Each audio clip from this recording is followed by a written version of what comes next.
Já estamos no último bloco do programa Eclésia dessa noite, falando sobre a hora da morte, como a igreja presta assistência no momento derradeiro, no momento dos nossos últimos minutos de vida aqui nesse planeta. Como que a igreja presta, então, a sua assistência, é o que a gente está falando desde o início do programa. E lembramos do bloco anterior, Padre Guido, que para a gente comentar aqui antes do programa terminar, já que estamos no último bloco, na história da igreja a gente vê algumas devoções, dentre as chamadas revelações particulares. Sim. Toda vez que a gente cita em relação às revelações particulares, vale lembrar, um rápido parênteses aqui, a morte do último apóstolo encerrou a nossa história da salvação. Com a morte do último apóstolo, encerrou o que nós chamamos de revelação divina. Então, tudo já está revelado até a morte do último apóstolo. As Sagradas Escrituras, a fundação da igreja, a vinda do Espírito Santo, enfim, a nossa história de salvação já está completa. Porém, após esse período, a misericórdia de Deus vem em nosso auxílio e a gente recebe algumas aparições e revelações particulares da Virgem Maria e até mesmo do nosso Senhor Jesus Cristo, na qual o fiel católico não precisa, se ele não quiser, seguir à risca aquela revelação particular, porque se trata de uma revelação particular. O que ele não pode negar é a revelação divina, a Bíblia, a tradição e o magistério. Mas isso acontece, por exemplo, aconteceu as famosas aparições que a igreja não se opõe a ela. Por exemplo, em Fátima, em Lourdes, e mesmo lá na aparição no México de Nossa Senhora do Guadalupe. E às vezes Nosso Senhor Jesus Cristo também, Padre Guido? Exato. Por exemplo, como nós falamos recentemente, a aparição da Divina Misericórdia. Esqueci o nome da nossa querida Santa Divina Misericórdia. Santa Faustina. Santa Faustina Kowalska, isso mesmo, sim. A polonesa. Então, Padre Guido, nessas aparições particulares, essas revelações particulares, em muitos casos, nós recebemos a promessa da Virgem Maria e de Nosso Senhor Jesus Cristo que seríamos assistidos na hora da morte. Sim. Deus, na sua imensa bondade, nos dá também este presente. Ele conhece, sabe que é um assunto, repito, desagradável, mas que não vai poupar a ninguém, vamos morrer todos. E Jesus, na sua imensa bondade, como também Nossa Senhora, mais de uma vez, em aparições, mostrou benefícios que Ele concede gratuitamente na hora da morte, para nós, seus devotos. O Sagrado Coração de Jesus, aparecendo a Santa Margarita Maria Alacoque, na cidade de Paray-le-Monial, perto de Paris, na França, tomou uma atitude um pouquinho estranha. Geralmente, quando nós queremos alcançar um benefício maior da parte de Deus, somos capazes de fazer as promessas. Em troca de um benefício especial, eu também quero manifestar algo de especial. Mas quem tomou esta atitude foi Jesus diante das pessoas que foram devotas do seu Sagrado Coração. Jesus fez não uma, não duas, mas 12 promessas. Seria até assunto de um programa especial. É verdade, Padre Guido. E das 12 promessas, uma melhor do que a outra. Por exemplo, na primeira ele diz: vou abençoar de uma maneira especial aquela casa onde estiver exposta uma imagem do meu Sagrado Coração. Uma outra promessa: darei aos padres a força de enfraquecer os corações mais endurecidos no erro e no pecado. Uma melhor do que a outra. Mas a última, a 12ª promessa de Jesus, chama-se inclusive grande promessa. O que é que Jesus disse? Para os fiéis que, devidamente confessados, receberem a Santa Comunhão na primeira sexta-feira de 9 meses de seguida, eu prometo para estes fiéis a minha presença com o sacramento dos enfermos e a presença do sacerdote na hora da morte. Gente, já pensaram? Olha só. Agora, se você me perguntasse, padre, E o senhor, como sacerdote, experimentou isso? É isso que eu ia perguntar. O senhor sentiu, em momentos que o senhor estava ali para atender a pessoa no leito de morte, o senhor sentiu, olha, acho que essa pessoa teve uma devoção especial. Algumas dessas da história da igreja que tanto a Virgem Maria como nosso Senhor Jesus Cristo promete o auxílio na hora da morte. O senhor percebeu isso já, Padre Guido? Muitas vezes. Eu vou acrescentar mais, prezados amigos.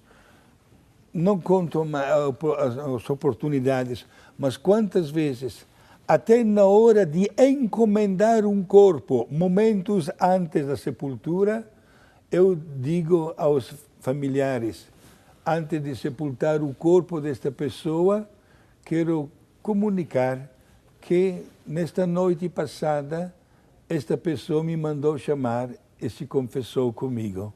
Olha só que bonito. Gente, naquele momento é claro que ninguém esboça um sorriso, porque a morte não gera sorriso em ninguém. Mas dá de ver até o cruzamento de olhos, um olhando para o outro, com aquele conforto e com aquele alívio, sabendo que aquela pessoa acabou de confessar-se exatamente naquela hora. Vamos só lembrar, então, algumas dessas devoções, né? O senhor falou bem aí da devoção do Sagrado Coração de Jesus, Sim. Da comunhão das primeiras sexta-feiras Santa do mês, né? Durante 9 meses. Pode ser feito durante muitas vezes durante a vida. Sim. Também nós temos, falamos recentemente bastante sobre a Divina Misericórdia, a devoção à Divina Misericórdia, que também Jesus promete assistência no final da vida. É grande assistência para Santa Faustina, ele comunicou inúmeros benefícios para as pessoas que fizeram, inclusive, aquela bela prática diária do terço chamado da Divina Misericórdia, né? E as devoções marianas, né, Padre Guido? Como, por exemplo, o uso do escapulário.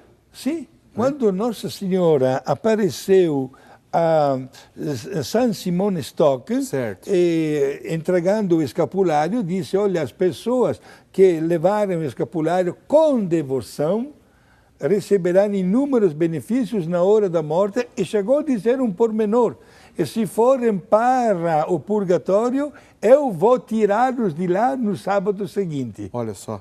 Até a devoção do escapulário, então, essa promessa também de assistência na hora da morte. Bom, a devoção do terço se inclui também, né, Padre Guido? Também, como também na medalha milagrosa, né, são grandes benefícios que Nossa Senhora promete em troca da devoção e das pessoas que levarem consigo a mesma medalha milagrosa. Ou como você falava agora, as pessoas que diariamente não encontram o tempo de manifestar aquela oração que o Santo Papa João Paulo II falava, a oração predileta de Maria, a reza do terço. Interessante, Padre Guido, porque a gente ouve muitos e muitos casos. É comum. Tenho certeza que se você perguntar aí na sua paróquia, na sua comunidade, você deve ouvir alguma dessas histórias, como o Padre Guido contou agora há pouco. Assim, a pessoa foi devota de uma dessas devoções, na qual nosso Senhor Jesus Cristo e também a Virgem Maria promete assistência na hora da morte, e acaba acontecendo como o Padre Guido estava dizendo agora, pouco que ele já presenciou várias vezes. Outro dia eu ouvi uma dessas histórias de que a pessoa passou mal, foi para o hospital, e a pessoa era devota das primeiras sexta-feiras do Sagrado Coração de Jesus, e os familiares falaram assim, olha, pensaram de maneira errada, não devia ter pensado assim. Não vamos levar o padre para dar extrema unção, não, porque ele vai estar em estado de graça e ele vai morrer, já que Nosso Senhor prometeu que ele era devoto das primeiras sexta-feiras santas, a sexta-feira de cada mês do Sagrado Coração de Jesus, então não vamos levar o padre, não.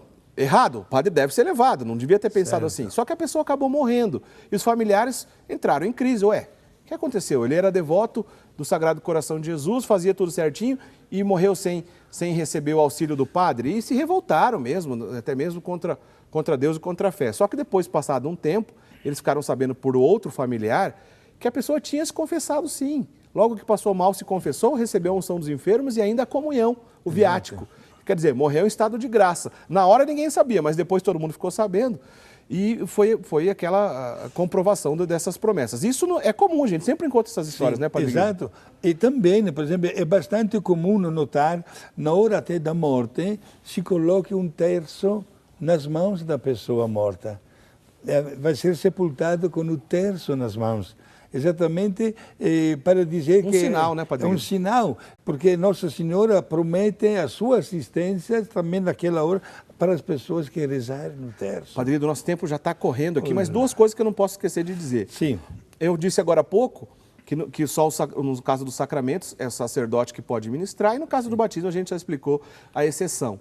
Mas tem um rito que pode ser feito pelo ministro, que é feito depois que a pessoa morreu, quando a pessoa é chamada encomendação do corpo, Padre Guido. Sim. Aí nesse caso não é um sacramento, né? Não, é um sacramental. Certo. Que pode ser feito pelos leigos autorizados, ou o ministro, né, um Certo. diácono chamado também. ministro das Exéquias, não é Das isso? Exéquias, sim. Tantas pessoas fazem questão que seja o padre. Dentro da possibilidade, o padre vai. Eu vou muitas vezes também, eu estou morando na cidade de Bauru, e lá também chama constantemente, lá nos velórios, né? Chama sobretudo de Terra Branca, olha que nome. Olha né? só. Sim. Mas pode ser também um leigo autorizado, porque, repito, não é um sacramento. Então é um sacramental, essa celebração das Exéquias, depois que a pessoa já faleceu, né? Não tem nada a ver com o sacramento.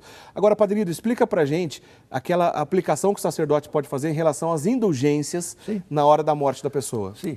O magistério da Igreja concede também indulgências, benefício de remissão dos castigos merecidos pelos pecados na hora da morte, com uma expressão, mais uma vez sempre usamos a língua latina, a língua mãe da Igreja. É verdade. Né? Se um sacerdote assiste mesmo à morte, tem o poder de conceder a indulgência chamada, em língua latina, in articulo mortis, isto é, na hora mesmo da morte. É uma indulgência plenária. Então isso não é a mesma coisa que a confissão, não é a mesma coisa que o sacramento dos enfermos, é uma coisa a mais que o sacerdote ainda, pode fazer? Mais um benefício, já a remissão dos castigos merecidos pelos pecados. É indulgência plenária na hora mesmo da morte. Isso basta da vontade do sacerdote, mais nada? Olha, importante é que o padre se encontre, digamos, porque é necessária a presença dele. Certo. É somente ele que pode fazer isso. O senhor já fez isso diversas vezes? Sim, várias vezes. Inclusive, até quando veio falecer a minha mãe, naquele momento que eu lhe concedi a indulgência plenária in articulo mortis, eu digo para tantas pessoas que foi o momento no qual mais me senti realizado como filho e como padre ao mesmo tempo. Olha só que bonito, Padre Guido. Sim. Bom, a gente já ouvi falar um título de Nossa Senhora que tem na igreja, Nossa Senhora da Boa Morte. Sim. Mas queria que o senhor explicasse para a gente quem é o padroeiro da Boa Morte na igreja. Certo. A igreja escolheu como padroeiro da Boa Morte São José. Por quê? Não temos dados bíblicos a respeito de quando ele veio falecer, mas pelo fato que pertencia à Sagrada Família, com certeza ele deve ter passado para a vida eterna diante de Jesus e diante de Nossa Senhora. Por isso, São José é o padroeiro da Boa Morte. Olha que interessante. A igreja, quando se trata na hora da morte, escolhe também outros padroeiros. Por exemplo, Santa Madre Paulina é padroeira das pessoas em fase terminal de câncer, né? Naquele momento que leva à morte, né? Sim. Aí se invoca mais a Santa Madre Paulina, porque iniciou o seu ministério cuidando de uma pessoa que estava em fase terminal de câncer.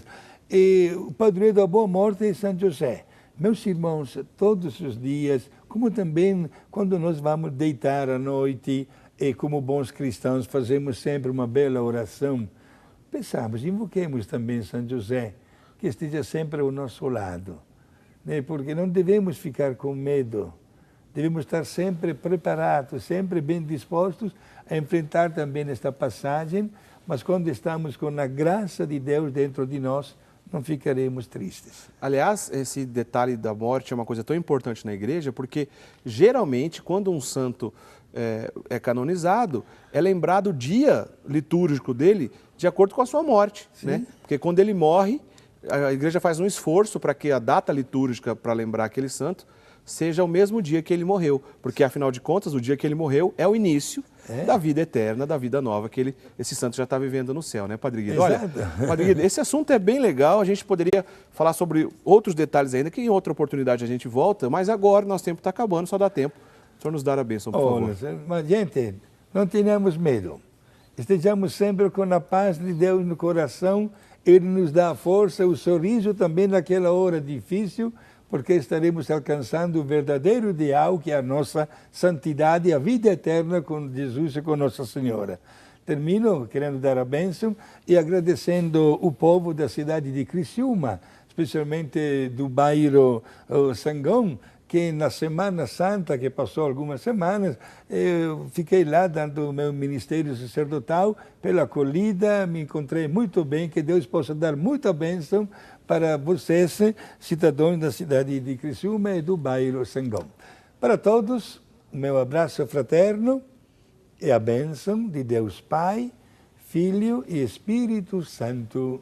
Amém. Obrigado. Amém. Valeu, Padre Guido. Esse tema é interessante, a gente volta certamente a falar disso em outros programas. O que importa, a gente deve batalhar e lutar todo dia para a gente estar preparado, né? Para a gente manter a nossa vida espiritual em dia. Se você, de repente, faz tempo que não se confessa, não por medo da morte, mas aproveita, você que assistiu esse programa, busque uma confissão, né? A gente nunca sabe a nossa hora, né? Por via das dúvidas, procure estar em estado de graça e preparado. Todos nós devemos estar preparados para a nossa hora, não é verdade? Aliás, na semana que vem, a gente vai falar sobre, nós falamos sobre a importância do ministro ordenado hoje para prestar essa assistência na hora da morte, e precisamos ter muitos sacerdotes e também as outras vocações religiosas. É sobre isso que a gente vai falar na semana que vem. Lembrando o Dia Mundial das Orações pelas Vocações, a gente vai falar sobre vocação. Esse é o tema da semana que vem, sobre as vocações religiosas, né? E o Padre Guido vai explicar, como ele disse algumas vezes, mas ele vai explicar certinho, por que a ordem que ele pertence, a ordem dos rogacionistas, tem um papel especial, né, nessa história das vocações, que rezam pelas vocações. Olha, esse assunto então para a semana que vem, vamos falar sobre as vocações. O programa vai sempre ao vivo, terça-feira, às 8 horas da noite, né? Olha, eu já disse algumas vezes, mas vale a pena aqui relembrar, acesse o site da Rede Século XXI. rs21.com.br é o nosso site, o portal da Rede Século XXI. Lá você vai encontrar todos os nossos programas. Bastou clicar em programas e depois em programa Eclésia. Está aí, ó, o site da Rede Século XXI. Lá estarão disponíveis para você acompanhar todos os nossos programas. Divulgue, né, para todo mundo que o nosso site tem disponível para vocês, que você acesse então todos os programas que já fizemos aqui no passado. Vale a pena, tá bom, gente?